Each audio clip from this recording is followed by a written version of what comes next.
ನಮಸ್ಕಾರ.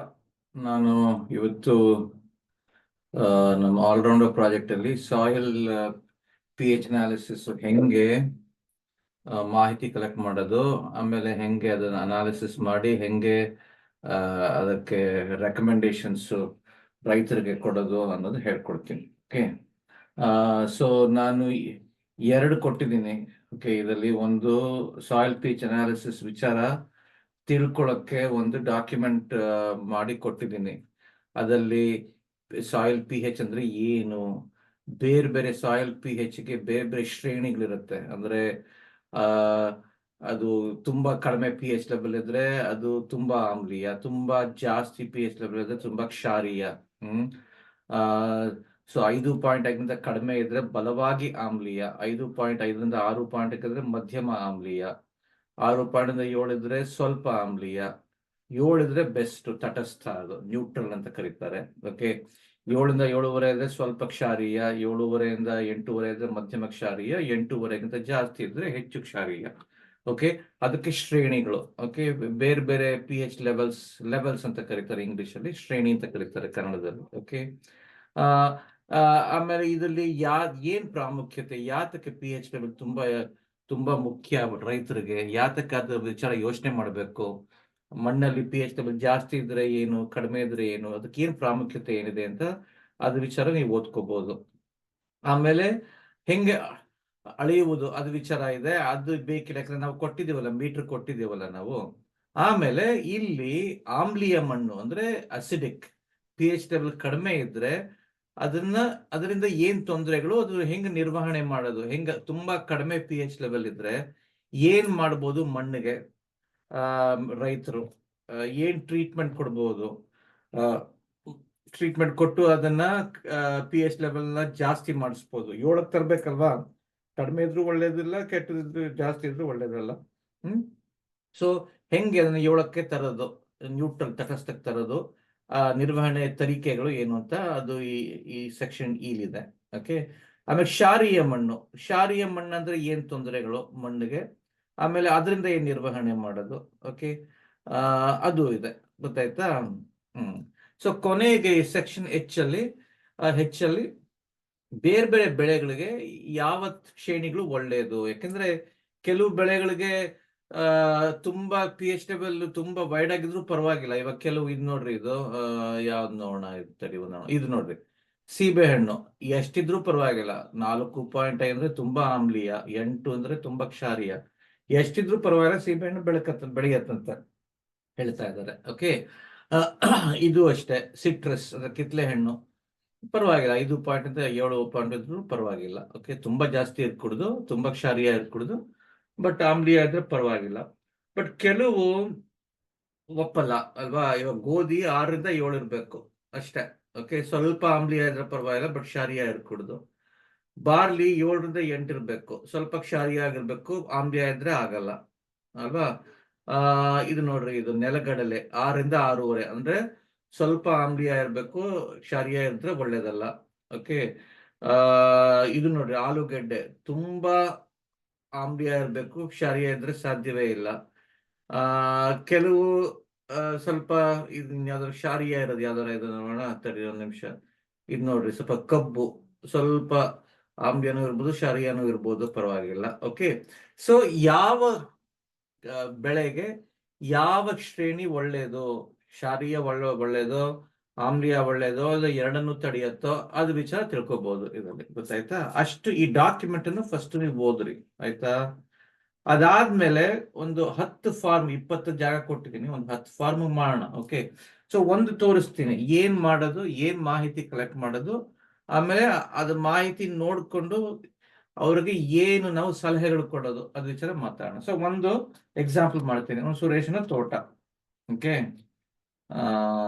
ನಂದೀಶ್ ಅವ್ರ ತೋಟದ ಸುರೇಶನ ತೋಟ ಅಂತೆ, ಮಾಲೀಕರ ಹೆಸರು ನಂದೀಶ್. ಓಕೆ, ಓಕೆ, ಗ್ರಾಮದ ಹೆಸರು ಬಂಡಳ್ಳಿ, ಆಯ್ತಾ. ಬೆಳೆಯ ಹೆಸರು ಬೇರೆ ಬೇರೆ ಬೆಳೀತಾ ಇರ್ಬೋದು, ಬಟ್ ಸೊ 2 ಬೆಳೀತಾ, ಅವರು ರಾಗಿ ಆಮೇಲೆ ಇದು ಬೆಳೀತಾರೆ ಅಂತ ಹೇಳಿದ್ರು ನಂಗೆ, ಅರ್ಶಿನ. ಓಕೆ, ಸೊ ರಾಗಿ, ಆಯ್ತಾ. ಓಕೆ, ಸೊ ಇವಾಗ ಪಿ ಎಚ್ ಲೆವೆಲ್ ಮೆಷರ್ ಮಾಡಕ್ಕೆ ನಾವು ಮೀಟರ್ ಕೊಟ್ಟಿದ್ದೀವಿ. ಅಟ್ಲೀಸ್ಟ್ ಒಂದು 5 ಕಡೆ ಮಾಡಬೇಕು. ಒಂದೇ ಕಡೆ ಮಾಡಿದ್ರೆ ಚೆನ್ನಾಗಿರಲ್ಲ. ಓಕೆ, ಯಾಕಂದ್ರೆ PH ಒಂದೇ ತೋಟದಲ್ಲಿ ಬೇರೆ ಬೇರೆ ಕಡೆ PH ಸ್ವಲ್ಪ ವ್ಯತ್ಯಾಸ ಬರುತ್ತೆ. ಓಕೆ, ಸೊ ಇವ್ರ ತೋಟ ಹಿಂಗಿದೆ ಅಂತ ಇಟ್ಕೊಳ್ಳೋಣ. ಸೊ ಇಲ್ಲೊಂದ್ ಕಡೆ ಮೆಜರ್ ಮಾಡ್ರಿ, ಇಲ್ಲೊಂದ್ ಕಡೆ ಮೆಜರ್ ಮಾಡ್ರಿ, ಇಲ್ಲೊಂದ್ ಕಡೆ ಮೆಜರ್ ಮಾಡ್ರಿ, ಇಲ್ಲೊಂದ್ ಕಡೆ ಮೆಜರ್ ಮಾಡ್ರಿ, 5 ಕಡೆ ಮೆಜರ್ ಮಾಡ್ರಿ ಸಾಕು. ಓಕೆ, ಮೀಟರ್ ಇಟ್ಕೊಂಡು ಅವಾಗ ಸ್ವಲ್ಪ ಸರಿಯಾಗಿ ಬರುತ್ತೆ. ಯಾಕಂದ್ರೆ ಒಂದೇ ಕಡೆ ಮಾಡಿದ್ರೆ ಸ್ವಲ್ಪ ತುಂಬಾ ವ್ಯತ್ಯಾಸ ಬಂದ್ಬಿಡ್ಬೋದು. ಓಕೆ, ಸೊ 5 ಕಡೆ, ಸೊ ಒಂದ್ ಕಡೆ ಮಾಡ್ತೀರಿ ಅಂತ ಇಟ್ಕೊಳ್ಳೋಣ. ಓಕೆ, ಸೊ ಅದಕ್ಕೆ 5.3 ಬಂತು ಅಂತ ಇಟ್ಕೊಳ್ಳೋಣ. ಓಕೆ, ಇನ್ನೊಂದ್ ಕಡೆ ಮೆಜರ್ ಮಾಡಿದ್ರೆ 5.6 ಬಂತು, ಇನ್ನೊಂದ್ ಕಡೆ ಮೆಜರ್ ಮಾಡಿದ್ರೆ 5.4 ಬಂತು, ಇನ್ನೊಂದ್ ಕಡೆ ಮೆಜರ್ ಮಾಡಿದ್ರೆ 5.7 ಬಂತು, ಇನ್ನೊಂದ್ ಕಡೆ ಮೆಜರ್ ಮಾಡಿದ್ರೆ 5.2 ಬಂತು ಅಂತ ಇಟ್ಕೊಳ್ಳೋಣ. ಆಯ್ತಾ? ಸೊ 5 ಮೆಜರ್ಮೆಂಟ್ ಮಾಡಿದ್ರಿ. ಆಯ್ತಾ? ಸರಾಸರಿ ಅದಕ್ಕೆ ಆವ್ರೇಜ್ ತಗೊಳ್ಳೋದು. ಓಕೆ, ನಾನು ಎಕ್ಸೆಲ್ ಮಾಡ್ತಾ ಇದೀನಿ, ನೀವು ಕ್ಯಾಲ್ಕುಲೇಟರ್ಲೇ ಮಾಡ್ಬೋದಲ್ವಾ? ಆವ್ರೇಜ್ ಎಷ್ಟಾಯ್ತು? ಇದು ಪ್ಲಸ್ ಇದು ಪ್ಲಸ್ ಇದು ಪ್ಲಸ್ ಇದು ಪ್ಲಸ್ ಇದು ಡಿವೈಡ್ ಬೈ 5 ಅಲ್ವಾ? 5.44 ಆಯ್ತು. ಓಕೆ, ಸೊ ಇದನ್ನ ನೋಡಿ ಯಾವ ಶ್ರೇಣಿ ಅಂತ ಒಂದು ಡ್ರಾಪ್ ಡೌನ್ ಕೊಟ್ಟಿದ್ದೀನಿ. ನೀವು ಡ್ರಾಪ್ ಡೌನ್ ಎಕ್ಸೆಲ್ ಉಪಯೋಗಿಸದೇ ಇದ್ರೆ ಪೇಪರ್ಲೇ ಮಾಡಿದ್ರೆ ಇಲ್ಲಿ ಶ್ರೇಣಿ ಕೊಟ್ಟಿದೀವಲ್ಲ ಇಲ್ಲಿ. ಓಕೆ, ಈ ಡಾಕ್ಯುಮೆಂಟ್ ಶ್ರೇಣಿಗಳಿದೆ ಅಲ್ವಾ? ಸೊ ಯಾವ ಶ್ರೇಣಿ ಅಂತ ತಿಳ್ಕೊಬೋದಲ್ಲ. ಇದನ್ನ ನೋಡಿದ್ರೆ ತಡಿ ಒಂದು ನಿಮಿಷ, ಈ ಡಾಕ್ಯುಮೆಂಟ್ ಆಮೇಲೆ ಈ ಇದನ್ನ ಪಕ್ಕದಲ್ಲಿ ಇಡ್ತೀನಿ, ಕಾಣಿಸುತ್ತಾ? ಓಕೆ, ಸೊ ಇದಲ್ಲಿ ತಡಿ ಒಂದು ನಿಮಿಷ. ಓಕೆ, ಸೊ ಎಕ್ಸೆಲ್ ಮಾಡಿದ್ರೆ ಅಲ್ಲೇ ಡ್ರಾಪ್ ಡೌನ್ ಇರುತ್ತೆ, ಅದನ್ನ ನೋಡ್ಕೊಂಡು ಮಾಡ್ಬೋದು. ಎಕ್ಸೆಲ್ ಇಲ್ಲದೆ ಇದ್ರೆ ತಡಿ ಒಂದು ನಿಮಿಷ, ಒಂದ್ ಸೆಕೆಂಡ್. ಸ್ವದೇಶಿ ತೋಟ ಇದನ್ನ ಸ್ವಲ್ಪ ಈ ಕಡೆ ತರ. ಪರ್ಫೆಕ್ಟ್. ಸೊ 5.4 ಅಂದ್ರೆ ಎಷ್ಟಾಯ್ತದು? ಅದು 5 ಪಾಯಿಂಟ್ಗಿಂತ ಕಡಿಮೆ, ಬಲವಾಗಿ ಆಮ್ಲೀಯ ಆಯ್ತಲ್ವಾ? 5.5ಗಿಂತ ಕಡಿಮೆ ತಾನೇ ಅದು ಬಲವಾಗಿ ಆಮ್ಲೀಯ ಆಯ್ತು. ಸೊ ಅದನ್ನ ಆ ಶ್ರೇಣಿ ಬರೆಯೋದು, ಗೊತ್ತಾಯ್ತಾ? ಅದು ಫಸ್ಟ್ ಮಾಡ್ಬೇಕು. ಆಮೇಲೆ ಬೆಳೆಗೆ ಸೂಕ್ತವಾದ PH ಶ್ರೇಣಿ. ಸೊ ಅವ್ರು ಏನ್ ಬೆಳೆಸ್ತಾ ಇದ್ದಾರೆ? ರಾಗಿ ಬೆಳೆಸ್ತಾ ಇದ್ದಾರೆ. ಸೊ ರಾಗಿಗೆ ಸೂಕ್ತವಾದ ಶ್ರೇಣಿ ಈ ಡಾಕ್ಯುಮೆಂಟ್ ಅಲ್ಲೂ ಇದೆ, ಆಮೇಲೆ ಇಲ್ಲೂ ಕೊಟ್ಟಿದ್ದೀನಿ. ಓಕೆ, 2 ಕಡೆನೂ ನೋಡ್ಕೋಬಹುದು. ಓಕೆ, ಸೊ ಇದಲ್ಲೂ ಕೊಟ್ಟಿದ್ದೀನಿ, ಇಲ್ಲಿ ಇದರಲ್ಲಿ. ಓಕೆ, ಇಲ್ದ್ರೆ ನೀವು ಡಾಕ್ಯುಮೆಂಟ್ ಇದ್ರೆ ಡಾಕ್ಯುಮೆಂಟ್ ಅಲ್ಲಿ ನೋಡ್ಬೋದು. ರಾಗಿಗೆ ಸೂಕ್ತವಾದ ಶ್ರೇಣಿ ಯಾವ್ದಪ್ಪ? ತಡಿ ನೋಡೋಣ. ರಾಗಿ ಎಲ್ಲಪ್ಪ ಇದೆ? ಇದಲ್ಲಿಲ್ಲ, ನಾ ಇದಲ್ಲಿ ಕೊಟ್ಟಿದ್ದೀನಿ. ಇದಲ್ಲಿ ನೋಡ್ರಿ, ರಾಗಿಗೆ ಸೂಕ್ತವಾದ ಶ್ರೇಣಿ 4.5 7.5 ಅಲ್ವಾ? ಸೊ ಅದನ್ನ ಹೋಗಿ ಇಲ್ಲಿ ಬರೀರಿ. 4.5 7.5 ಅಂತ ಬರೀರಿ. ಆಯ್ತಾ? ಸೂಕ್ತವಾದ ಶ್ರೇಣಿ. ಓಕೆ, ಇವಾಗ ಶಿಫಾರಸು ಏನು? ಸೊ ಇವ್ರಿಗೆ ಎಷ್ಟಿದೆ? 5.44 ಇದೆ. ಅದಕ್ಕೆ ಏನ್ ಬೇಕಿರೋದು? 4.5 7.5. ಸೊ ಶಿಫಾರಸು ಏನು ಮಾಡೋಗೋದಿಲ್ಲ ತಾನೆ, ಹಂಗೆ ಬೆಳೆ ಎಲ್ಲವೂ ಚೆನ್ನಾಗಿದೆ ಅಂತ ಹೇಳ್ಬೋದು ತಾನೆ? ಕರೆಕ್ಟ್ ತಾನೆ? ಯಾಕಂದ್ರೆ ಅವ್ರಿಗೆ ಬೇಕಾಗಿರೋದು 4.5 7.5 ಅಂದ್ರೆ ತುಂಬಾ ರಾಗಿ ಯಾವ್ದು ಬೇಕಾದ್ರೂ ಬೆಳೆಯುತ್ತೆ. ಆಮ್ಲೀಯ ಆದ್ರೂ ಬೆಳೆಯುತ್ತೆ, ಕ್ಷಾರೀಯ ಆದ್ರೂ ಸ್ವಲ್ಪ ಬೆಳೆಯುತ್ತೆ. ಇದಿರೋದು ಇವ್ರದ್ದು ಆಮ್ಲೀಯ ಅಲ್ವಾ? ಪರವಾಗಿಲ್ಲ, ಏನ್ ತೊಂದರೆ ಇಲ್ಲ, ಏನು ಮಾಡೋಗೋದಿಲ್ಲ. ಶಿಫಾರಸು ಏನು ವಿವರಗಳು ಬೇಕಾದ್ರೆ ಬರೀರಿ. ನಿಮ್ ರಾಗಿ ತುಂಬಾ ದೃಢವಾದ ಒಂದು ಅದು ಬೆಳೆ, ಅದು ಕ್ಷಾರೀಯನೂ ತಡೆಯುತ್ತೆ, ಆಮ್ಲೀಯನೂ ತಡೆಯುತ್ತೆ. ಸೊ ನೀವು ಕಂಟಿನ್ಯೂ ಮಾಡ್ಬೋದು, ಏನು ತೊಂದರೆ ಇಲ್ಲ ಅಂತ ಶಿಫಾರಸು ವಿವರಗಳು ಬೇಕಾದ್ರೆ ಅಲ್ಲಿ ಸ್ವಲ್ಪ ಕೆಲವು ವಿವರಗಳು ಬರೀರಿ ಬೇಕಾದ್ರೆ. ಓಕೆ, ಕನ್ನಡದಲ್ಲೂ ಬರೀರಿ, ಇಂಗ್ಲಿಷಲ್ಲೂ ಬರೀರಿ. ಓಕೆ, ನಾನು ಇಂಗ್ಲಿಷಲ್ಲಿ ಬರೀತೀನಿ. Ragi is a very strong crop. It can tolerate wide range of wide pH levels. So continue with same soil and crop. ಅಂದ್ರೆ ನೀವ್ ಏನ್ ಮಾಡ್ತಾ ಇದೀರೋ ಅದನ್ನೇ ಕಂಟಿನ್ಯೂ ಮಾಡ್ರಿ, ಏನು ತೊಂದರೆ ಇಲ್ಲ ಅಂತ ಹೇಳ್ತಾ ಇದೀವಿ. ಗೊತ್ತಾಯ್ತಾ? ಸೊ ಇದನ್ನ ಸ್ವಲ್ಪ ನಾನು ಜಾಗ ಕೊಡ್ತೀನಿ. ಒಂದು ನಿಮಿಷಪ್ಪ.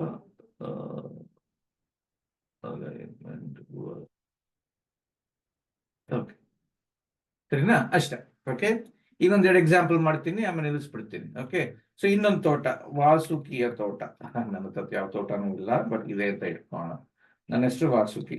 ಓಕೆ, ಇದಲ್ಲೇನೆ ಸುರೇಶ್ ಇವರೇನೆ ಎರಡು ಬೆಳೆಸ್ತಾ ಇದಾರೆ ಅಂತ ಇಟ್ಕೋಣ. ಓಕೆ, ಸೊ ಸುರೇಶನ ತೋಟ, ನಂದೀಶನೇ. ಆಮೇಲೆ ಬಂಡಳ್ಳಿ, ಆಮೇಲೆ ಅವರು ಇನ್ನೊಂದು ಬೆಳೆಸ್ತಾ ಇದ್ದಾರೆ ಅಂತ ಹೇಳಿದ್ರು, ಅವರು ಅರಿಶಿನ ಬೆಳೆಸ್ತಾ ಇದ್ದಾರೆ. ಅದೇ ಅರಿಶಿನ, ಅರಿಶಿನ. ಓಕೆ, ಅದೇ ಪಿ ಎಚ್ ಲೆವೆಲ್ ಅಷ್ಟೇ ತಾನೆ, ಅದೇ ತೋಟ ತಾನೆ. ಸೊ ಅದನ್ನೇ ವಾಪಸ್ ಬರೀರಿ, ಏನು ಇನ್ನಷ್ಟು ಮಾಡೋಗೋದಿಲ್ಲ. ಓಕೆ, ಅದೇ ತೋಟ ತಾನೆ. ಅದೇ ತೋಟದಲ್ಲಿ ಸ್ವಲ್ಪ ದಿವಸ ಒಂದ್ 2-3 ತಿಂಗಳು ರಾಗಿ ಬೆಳೆಸ್ತಾರೆ, ಆಮೇಲೆ 3-4 ತಿಂಗಳು ಅರಿಶಿನ ಬೆಳೆಸ್ತಾರೆ ಅಂತ ಹೇಳಿದ್ರು. So P H level same ಅಲ್ವಾ? ಸೊ 5.44. ಶ್ರೇಣಿನೂ ಅದೇನೆ. ಸರಿ. ಬಟ್ ಆದ್ರೆ ಬೇರೆ ಅರಿಶಿನಕ್ಕೆ ಐಡಿಯಲ್ ಲೆವೆಲ್ ಏನು ಇಲ್ಲಿ ನೋಡೋಣ. ಅರಿಶಿಣ ಎಲ್ಲಪ್ಪ ಇದೆ? ಅರಿಶಿಣಕ್ಕೆ 5 6.5. ಓಕೆ. ಸೊ ಇದು ಆಮ್ಲೀಯ ತಡೆಯುತ್ತೆ. ಓಕೆ, ಇದಕ್ಕೆ ಕ್ಷಾರೀಯ ಇಷ್ಟ ಇಲ್ಲ. 5.5ರಿಂದ 6.5 ಬೇಕಂತೆ. ಇವಾಗಿರೋದೆಷ್ಟು? 5.44. ಅಂದ್ರೆ ಸ್ವಲ್ಪ ಇನ್ನೂ ತುಂಬಾ ಅವ್ರದ್ದು ಆಮ್ಲೀಯ ಇದೆ. ಓಕೆ, ಸೊ ಸ್ವಲ್ಪ, ಆದ್ರೆ ಅಷ್ಟಿಲ್ಲ. 5.4 ಇದೆ, ಅವ್ರಿಗೆ ಬೇಕಾಗಿರೋದು 5.6.5. ಸೊ ಬೆಳೆಸ್ಬೋದು, ಅರಿಶಿನ ಬೆಳೆಸ್ಬೋದು, ಆದ್ರೆ ಸ್ವಲ್ಪ ಅದನ್ನ ಪಿ ಎಚ್ ಲೆವೆಲ್, ಪ್ರಸ್ತುತ ಬೆಳೆಗಾಗಿ ಪಿ ಎಚ್ ಮಟ್ಟವನ್ನು ಬದಲಾಯಿಸ್ಬೇಕಲ್ವಾ? ಅವ್ರು ಏನು ಕೂತ್ಕೊಂಡು ಇದನ್ನ ಬೆಳೆ ನಿಲ್ಲಿಸ್ಬಿಡ್ರಿ ಅಂತ ಹೇಳೋಗೋದಿಲ್ಲ. ಯಾಕಂದ್ರೆ ತುಂಬಾ 5.5 ಬೇಕಾಗಿರೋದು, ಇರೋದು 5.44. ಏನ್ ಪರವಾಗಿಲ್ಲ ಅಲ್ವಾ? ಸೊ ಅದಕ್ಕೆ ಏನು ಸ್ವಲ್ಪ ಶಿಫಾರಸು, ಸ್ವಲ್ಪ ವಿವರಗಳು ಕೊಡೋಣವಾ? ಸೊ ನಾನು ಇಂಗ್ಲಿಷ್ ಬರ್ಕೋತೀನಿ, ನೀವು ಕನ್ನಡದಲ್ಲಿ ಬರೀರಿ. ಓಕೆ, ಅದ್ರ ಏನ್ ಇವಾಗ ಶಿಫಾರಸು? So increase P H level slightly, ಅಂದ್ರೆ ಸ್ವಲ್ಪ ಇನ್ಕ್ರೀಸ್ ಮಾಡ್ಬೇಕಾಗತ್ತೆ. ಫ್ರಮ್ 5.44 to 5.5 ಬೇಕಲ್ವಾ? 5.5 ಇದ್ರೆ ಸಾಕಲ್ವಾ? ಸ್ವಲ್ಪ ಇನ್ಕ್ರೀಸ್ ಮಾಡಬೇಕು. Okay, to 6.5. ಹೆಂಗ್ ಮಾಡೋದು ಅದನ್ನ? ಈ ಡಾಕ್ಯುಮೆಂಟ್ ಕೊಟ್ಟಿದ್ದೀನಲ್ಲ, ಈ ಡಾಕ್ಯುಮೆಂಟ್ ಅಲ್ಲಿ ಹೆಂಗೆ ಆಮ್ಲೀಯ ತುಂಬಾ ಜಾಸ್ತಿ ಇದ್ರೆ ಹೆಂಗೆ ಅದನ್ನ ಆಮ್ಲೀಯ ಮಣ್ಣಿನ ನಿರ್ವಹಣೆ ಏನು ಅಂತ ಹೇಳಿದ್ದಾರೆ. ಅದನ್ನ ನೋಡಿ ಅದನ್ನ ಇಲ್ಲಿ ಹೋಗಿ ಬರೀರಿ. ಸರಿನಾ? ಅರ್ಥ ಆಯ್ತಾ? ಸೊ ಅದೊಂದು. ಸೊ ಇನ್ನೊಂದು ಯಾವ್ದಾರ ಒಂದು ನೋಡೋಣ. ಓಕೆ, ಇನ್ನೊಂದು ಚೆನ್ನಾಗಿರೋ ಇನ್ನೊಂದು ನೋಡೋಣ. ಓಕೆ, ಸೊ ಇದರಲ್ಲಿ ಯಾವ್ದೋ ಒಂದು ಶಾರಿಯ ಯಾವ್ದಾರ ಒಂದು. ಓಕೆ, ತುಂಬಾ ಶಾರಿಯ ಇದ್ದು ಬಟ್ ಆಮ್ಲೀಯ ಬೇಕು ಅಂತ ಇಟ್ಕೊಳ್ಳೋಣ. ಒಂದ್ ನಿಮಿಷ, ಯಾವ್ದಾರ ನೋಡೋಣ. ಒಂದ್ ನಿಮಿಷ. ಆಲೂಗೆಡ್ಡೆ ಅಂತ ಇಟ್ಕೊಂಡು. ಓಕೆ, ಸೊ ನನ್ ತೋಟ ವಾಸುಕಿಯ ತೋಟ. ಓಕೆ, ಸೊ ನನ್ನ ಹೆಸರು ವಾಸುಕಿ. ಓಕೆ, ನಾನಿರೋದು ಸಿಯಾಟಲ್. ಓಕೆ, ಸೊ ನಾನು ಬೆಳೆಸ್ತಾ ಇರೋದು ಆಲೂಗೆಡ್ಡೆ. ಓಕೆ, ಆಲೂಗೆಡ್ಡೆ. ಓಕೆ, ನನಗೆ ಬಂದು ಮೆಷರ್ ಮಾಡಿದ್ಲಿ ನಾನು ತುಂಬಾ ಜಾಸ್ತಿ ಇದೆ ನನ್ನಲ್ಲಿ. 7.8, 7.9, 7.6, 7.5, 8.0, 4-5 ಮೆಷರ್ ಮಾಡಿದ್ವಿ. ಸೊ ಆವ್ರೇಜ್ ಏನು? ಸರಾಸರಿ ಇಷ್ಟು. ಸೊ ಯಾವ ಶ್ರೇಣಿ? ನಂದು 7. ಮಧ್ಯಮ ಕ್ಷಾರೀಯ. ಕರೆಕ್ಟಾ? ಮಧ್ಯಮ ಕ್ಷಾರೀಯ. ಆಲೂಗಡ್ಡೆಗೆ ಬೇಕಾಗಿರೋದು ಏನು? ತುಂಬಾ ಕಡಿಮೆ ಆಮ್ಲೀಯ ಇರಬೇಕು ಆಲೂಗಡ್ಡೆಗೆ. 4.8 to 5.4. ಸೊ ನನಗೆ ಬೇಕಾಗಿರೋದು 4.8 to 5.4. ನನಗೆ ಬರ್ತಾ ಇರೋದು 7.7. ಅದರಿಂದ ಇದಕ್ಕೆ ಚೇಂಜ್ ಮಾಡಕ್ಕೆ ತುಂಬಾ ಜಾಸ್ತಿ ಅಲ್ವಾ? ಸೊ ಮಣ್ಣನ್ನ ಚೇಂಜ್ ಮಾಡೋ ಬದಲು ಸುಮ್ಮನೆ ಬೇರೆ ಕ್ರಾಪ್ನ ಬೆಳೆಸ್ರಿ ಅಂತ ಹೇಳ್ಬಿಡೋದು ವಾಸಿ. ಬೆಳೆನ ಬದಲಾಯಿಸಿ ಅಂತ ಹೇಳ್ಬಿಡೋದು ವಾಸಿ. ಯಾಕೆಂದ್ರೆ ಅಷ್ಟು 7.7ರಿಂದ 4.8 ಬರ್ಬೇಕಾದ್ರೆ ತುಂಬಾ ಟ್ರೀಟ್ಮೆಂಟ್ ಕೊಡ್ಬೇಕಾಗತ್ತೆ, ಚಿಕಿತ್ಸೆ ಇದು ಕೊಡ್ಬೇಕಾಗತ್ತೆ. ಗೊತ್ತಾಯ್ತಾ? ಅದ್ರ ಬದಲು ಬೆಳೆ ಬದಲಾಯಿಸಿ ಅದಕ್ಕೆ ಶಿಫಾರಸು ಬರೀಬೇಕು. ತುಂಬಾ ಇದೆ. Your P H level is very high. You have to reduce it from 7.76 to 4.8. That is too much to change. ತುಂಬಾ ಚೇಂಜ್ ಮಾಡೋದು. It is better to change the crop. So ಏನ್ ಸಜೆಸ್ಟ್ ಮಾಡ್ತೀರಿ ಅವ್ರಿಗೆ? ಆಲೂಗೆಡ್ಡೆ ಬದಲು ಇನ್ನು ನೋಡೋಣ. ಅವ್ರದ್ದು ಹೆಂಗಿದ್ರು ಶಾರೀಯ ತುಂಬಾ ಇರೋದು ನಂದು. ಸೊ ಕ್ಷಾರೀಯದ್ದು ತಡೆಯೋದು ಯಾವ್ದಾರ ಒಂದು ನೋಡೋಣ. ಯಾವ್ದಾರ ಒಂದು ಬಾರ್ಲಿ ಬೆಳೀರಿ. ಇಲ್ದರೆ ಪಪ್ಪಾಯ ಬೆಳಿಬೋದು. ಓಕೆ. ದ್ರಾಕ್ಷಿ ಆಗಲ್ಲ. ಸೌತೆಕಾಯಿ ಬೆಳಿಬೋದು. ಓಕೆ. ಸೊ ಯಾವ್ದಾರ ಒಂದು ರೆಕಮೆಂಡ್ ಮಾಡ್ರಿ, ಗೊತ್ತಾಯ್ತಾ? ಅರ್ಥ ಆಯ್ತಾ? ಸೊ ಅದನ್ನ ಹೋಗಿ ರೆಕಮೆಂಡ್ ಮಾಡ್ರಿ, ಅರ್ಥ ಆಯ್ತಾ? ಸೊ ಹಂಗೆ, ಗೊತ್ತಾಯ್ತಾ? ಸೊ ಏನ್ ಹೇಳ್ತಾ ಇದೀನಿ ಅಂದ್ರೆ, ಫಸ್ಟ್ ಮೆಷರ್ ಮಾಡೋದು, ಆಮೇಲೆ ಶ್ರೇಣಿ ಹಾಕೋದು, ಆಮೇಲೆ ಏನ್ ಬೆಳೀತಾ ಇದಾರೋ ಅದಕ್ಕೆ ಯಾವ್ದು ಸೂಕ್ತವಾದ ಪಿ ಎಚ್ ಲೆವೆಲ್ ಏನು ಅಂತ ಬರೆಯೋದು. ಅದನ್ನ ನೋಡ್ಕೊಂಡು ಸ್ವಲ್ಪ ವ್ಯತ್ಯಾಸ ಇದ್ರೆ ನೀವು ಅದನ್ನ ಪಿ ಎಚ್ ಲೆವೆಲ್ ಮಟ್ಟವನ್ನು ಬದಲಾಯಿಸಿ, ಕಡಿಮೆ ಇದ್ರೆ ಜಾಸ್ತಿ ಮಾಡಕ್ಕೆ ಏನ್ ತರೀಕೆ, ಜಾಸ್ತಿ ಇದ್ರೆ ಕಡಿಮೆ ಮಾಡಕ್ಕೆ ಏನ್ ತರೀಕೆ, ಅದು ಡಾಕ್ಯುಮೆಂಟ್ ನೋಡ್ಕೊಂಡು ಅದು ಶಿಫಾರಸ್ ಕೊಟ್ರಿ. ತುಂಬಾ ವ್ಯತ್ಯಾಸ ಇದ್ರೆ ಅದು ಬೆಳೆಗೆ ಬೇಕಾಗಿರೋದು ತುಂಬಾ ಕಡಿಮೆ, ಅದು ತುಂಬಾ ಜಾಸ್ತಿ ಇದೆ, ಅವಾಗ ಮಣ್ಣನ್ನು ಚೇಂಜ್ ಮಾಡೋದು ತುಂಬಾ ಕಷ್ಟ. ಓಕೆ. ತುಂಬಾ ಟ್ರೀಟ್ಮೆಂಟ್ ಕೊಡ್ಬೇಕಾಗತ್ತೆ, ತುಂಬಾ ಎಕ್ಸ್ಪೆನ್ಸಿವ್. ಅಷ್ಟು ಮಣ್ಣಿನ ಪಿ ಎಚ್ ಲೆವೆಲ್ ಚೇಂಜ್ ಮಾಡ್ಬೇಕಾದ್ರೆ ಅಷ್ಟು ದೊಡ್ಡ, ಇವಾಗ 1.5 ಎಕರೆ ಜಮೀನಲ್ಲಿ ಕುತ್ಕೊಂಡು ಎಲ್ಲ ಚೇಂಜ್ ಮಾಡ್ಬೇಕಾದ್ರೆ ತುಂಬಾ ಕಷ್ಟ, ತುಂಬಾ ದುಡ್ಡು ಆಗತ್ತೆ. ಅದ್ರ ಬದಲು ಬೇರೆ ಕ್ರಾಪ್ ನ ಬೆಳೆಸೋದು ವಾಸಿ. ಅದನ್ನ ಹೋಗಿ ಸೂಕ್ತವಾದ ಯಾವ್ದು ಕ್ರಾಪ್ ಅದಕ್ಕೆ ಇದು ಸೂಕ್ತವಾಗಿರ್ಬೋದು ಅಂತ ರೆಕಮೆಂಡ್ ಮಾಡ್ಬೋದು. ಅವಾಗ ನೀವು ರೈತ ಮಾತಾಡಿಸ್ಬೇಕು, ಸುಮ್ಮನೆ ಶಿಫಾರಸ್ ಕೊಡಕ್ಕಾಗಲ್ಲ. ಇವಾಗ ಇದಲ್ಲಿ ಆಲೂಗೆಡ್ಡೆ ನಾನು ಮಾಡ್ತಾ ಇದ್ದೆ ಅಂತ ಇಟ್ಕೊಳ್ಳೋಣ, ಕೂತ್ಕೊಂಡು ಇಷ್ಟ ಬಂದಿದ್ದು ದ್ರಾಕ್ಷಿ ಮಾಡ್ರಿ ಅಂತ ಹೇಳಿದ್ರೆ, ನಾ ಎಲ್ಲಿಂದ ನಂಗೆ ದ್ರಾಕ್ಷಿ ಮಾಡಕ್ ಬರೋದು ಇಲ್ಲ. ಅವ್ರನ್ನ ಕೇಳೋದು, ನಿಮ್ಗೆ ಯಾವ್ದು ಗೊತ್ತು ಮಾಡಕ್ಕೆ? ಸೌತೆಕಾಯಿ ಒಂದ್ 2-3 ರೆಕಮೆಂಡ್ ಮಾಡೋದು. ಸೌತೆಕಾಯಿ ಮಾಡ್ಬೋದು, 6.75 ಸ್ವಲ್ಪ ಮಾಡ್ಬೋದು. ಇಲ್ದಿದ್ರೆ ಬಾರ್ಲಿ ಮಾಡ್ಬೋದು. ಇನ್ಯಾವುದು ಸೀಬೆ ಹಣ್ಣು ಕಷ್ಟ, ಮರ ಬೆಳೆಸ್ಬೇಕು, ಆಗಲ್ಲ. ಕಬ್ಬು ಆಗಲ್ಲ, ಕಬ್ಬು ತುಂಬಾ ಎಕ್ಸ್ಪೆನ್ಸಿವ್ ಮಾಡೋದು, ಅದಕ್ಕೆಲ್ಲ ನೀರೆಲ್ಲ ಬೇಕು ಅಲ್ವಾ? ಸೊ ಇನ್ಯಾವುದು ಬಾಳೆಹಣ್ಣು, ಅದು ಕಷ್ಟ, ಅದಕ್ಕೆಲ್ಲ ಮರ ಎಲ್ಲ ಬೆಳಿಬೇಕು. ಸೊ ನೀವು ಕೂತ್ಕೊಂಡು ಇದನ್ನ ನೋಡಿ ಅವ್ರ ಜೊತೆ ಡಿಸ್ಕಸ್ ಮಾಡಿ ಏನ್ ಬೆಳೆಸ್ಬೋದು ಅಂತ ಅವ್ರು ಯೋಚನೆ ಮಾಡಿ ಅವ್ರು ಹೇಳ್ಬೋದು, ಇದು ಮಾಡಿದ್ರೆ ಅಯ್ಯೋ ಆಗಲ್ಲಪ್ಪ, ನಾ ಮರ ಬೆಳೆಸ್ಬೇಕು, ನಾ ಕೂತ್ಕೊಂಡು ಹಿಂಗ್ ಮರ ಬೆಳೆಸ್ಲಿ.